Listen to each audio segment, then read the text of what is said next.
I just planted 3 new broadleaf evergreens.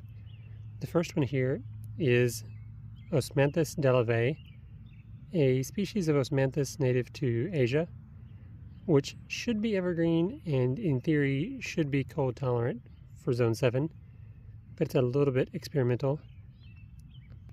I believe I purchased this from secretgardengrowers.com, or it might have come from Cistus Nursery, one of those Oregon nurseries. You can look for it online. And it's a pretty small specimen to start off with, and I think this one will remain somewhat shrub-like as it gets older.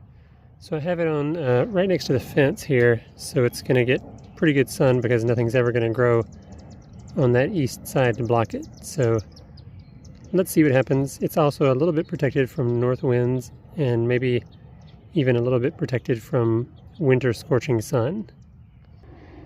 The next one I have here is a Chinese holly, and this is the second one of this one that I have, but I don't think I've noticed this before.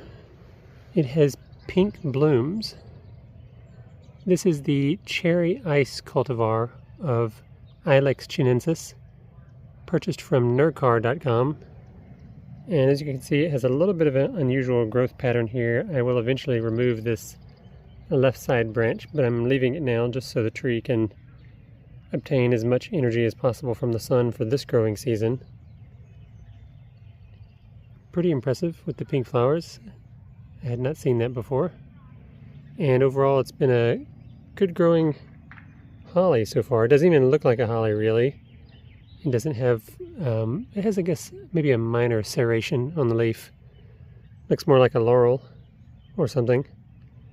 But it's a holly. And last here I have the Viburnum odoratissimum. This is a species of Viburnum native to Asia. Actually, I think it's native to the Himalayas, maybe southern China. And this is another one that is theoretically cold hardy, but also a little bit risky. And according to what I've read online, it can actually get really huge. So far it's put on good growth since the growing season started. And I trimmed it a little bit down here at the bottom. You can see it had all these other branches, and I've trimmed it to have only one main branch in the hopes that will help it go vertical here. This was purchased from Home Depot, I believe, homedepot.com.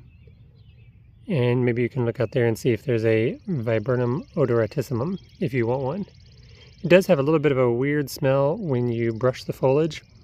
Online they described it as smelling like fried pork rinds, and when I was trimming those branches there today I got a smell of it, and it's crazy, but it really does smell like fried pork rinds. So if you plan on brushing up against it a lot and you don't want to smell that, then maybe don't get it. But this one is just experimental. I have it here on this kind of highest point in the collection with the best drainage, and I mixed in a lot of sand there to make sure it has good drainage. I think Viburnum is a little bit susceptible to maybe root rot, and or maybe not. We'll see. The other thing is I think the foliage is susceptible to blight if it's too wet. So I have it here on the edge of the collection where it should get lots of morning sun to dry the foliage and maybe some wind as well. And hopefully that will work.